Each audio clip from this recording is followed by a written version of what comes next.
Ben, you are a graduate of Harvard Law School. You were the youngest nationally syndicated columnist in the U.S. You're a smart man. What convinced you ultimately to become pro-life yourself? So it really began with science for me. So I'm a religious Jew. Religious Jews are pro-life.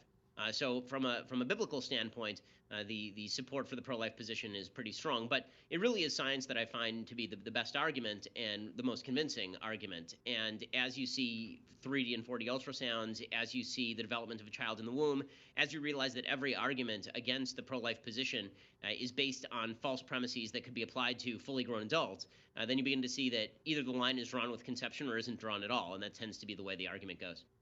Ben, because you're known for your ability to answer tough questions, we thought we'd do a quick rapid-fire Q&A with you on common abortion claims our viewers might face. How's that sound? Sure, sounds good. All right, claim one, abortion is only 3% of Planned Parenthood's business, and they do a lot of good for women. Your response? Yeah, so number one, that's not true. As far as 3% of their business, supposedly the idea is that 3% of all services provided by Planned Parenthood are abortions. But they include in those services things like handing out condoms, things like regular screenings. The fact is that of the actual operations performed by Planned Parenthood, something like 95% of all of those operations are done by Planned Parenthood, and Planned Parenthood provides 300 to 400,000 abortions a year. So it all depends on the metric that you're using, but to suggest that Planned Parenthood is not in the abortion business is simply false. Claim two, a fetus in the first trimester doesn't have moral value.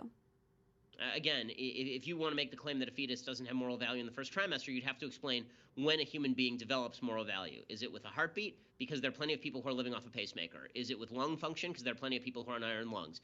Is it with brain function? Because you're asleep, right, sometimes, and when you're a newborn baby, your brain function is not particularly high. So when exactly do you draw this line? And if you draw the line anywhere other than conception, you have to explain why it doesn't apply to people who you would consider a normal human being who shouldn't be killed. Finally, claim three, and this is a common one. It doesn't matter what you believe about abortion. You don't have the right to impose your pro-life views on another woman's body. How do you respond to that?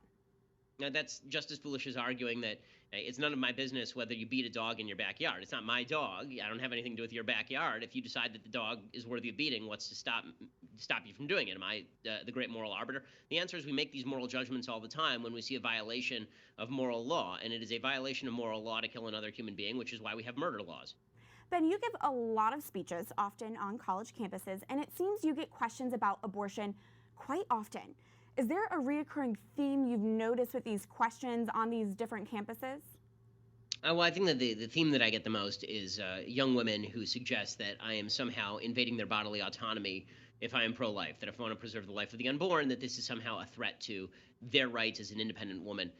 And I don't think it's a particularly strong argument, particularly because most of the people who state it generally don't bother to acknowledge the other side of the argument. They fail to acknowledge that there is a child in there, that there is something apart from a polyp. And once they are made aware of this, then their argument sort of falls apart. So they have to ignore part of the argument in order to make their argument stand up. And when I expose that, it doesn't tend to work too well. The rights of the unborn.